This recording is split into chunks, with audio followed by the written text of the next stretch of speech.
Today I wanted to take a quick look at the 2009 low-budget film Thanksgiving. It's definitely a very interesting film. It had me giggling quite a few times while watching the movie. Initially, it never really caught my interest. I always thought it was, some stupid movie about a killer turkey. And I'm technically still right, but out of curiosity I watched the trailer a few days ago and I don't know, like, first impression, the trailer starts up and I'm like, oh man, this thing has really bad video quality, the acting's horrible, this movie's totally crud. But, but as I continued to watch, I saw the evil turkey pop up and my initial reaction was like, oh my god, it's a puppet! So that's pretty much the only reason I watched it, and that's why we're reviewing it today, so puppets. So it's a pretty basic story.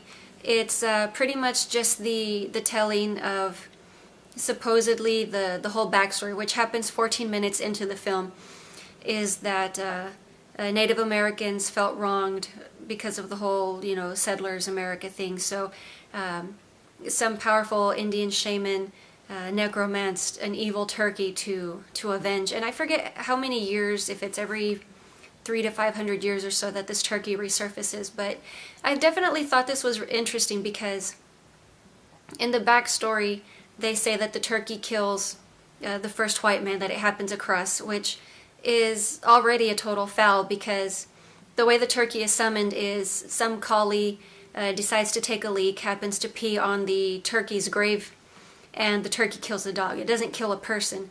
So it kind of throws it off because in my mind, it's always the fact that somebody has to trespass or do something wrong. A person has to do something wrong in order to activate this evil. So it actually happened to be a dog. So I think that kind of like throws it off slightly, not too bad. The intro really isn't anything special. It's just some shirtless woman dressed as a pilgrim in a very poorly produced costume. So she's pretty much just fleeing from this turkey with her bazoombas jiggling everywhere, and who really cares? She dies eventually fairly early on, but the intro really was not necessary. So for an independently produced low-budget film, I don't think it was too bad. I believe they were operating on a $3,000 budget, which in this day and age is probably unheard of, especially because low-budget films aren't as low-budget as they used to be. Definitely not from the days of Corman, so he definitely knew how to work a budget.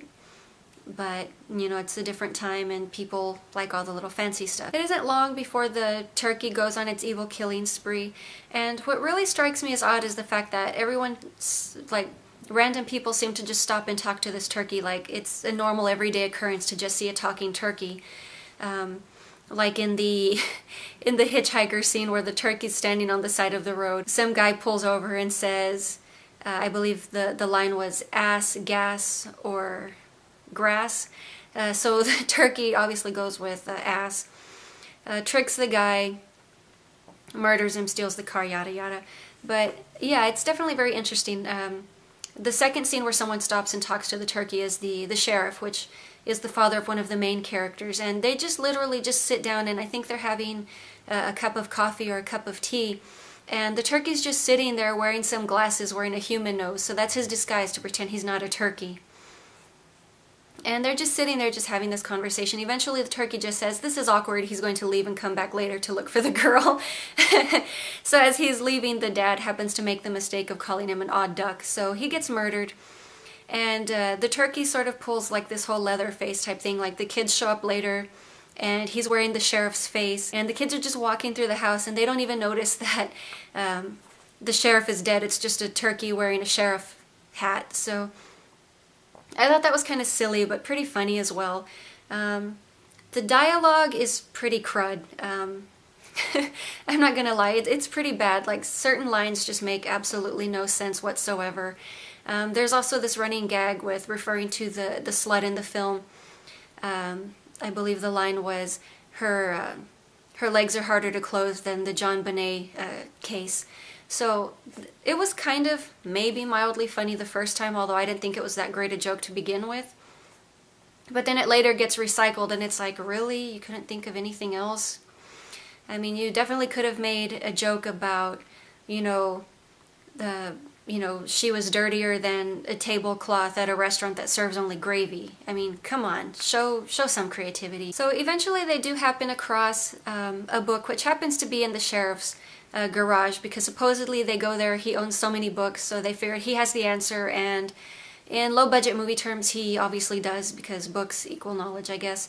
So they happen to decipher this secret code, and they find out that the turkey has some sort of a talisman hidden in its plumage, and they have to say some prayer backwards while lighting the turkey on a bonfire.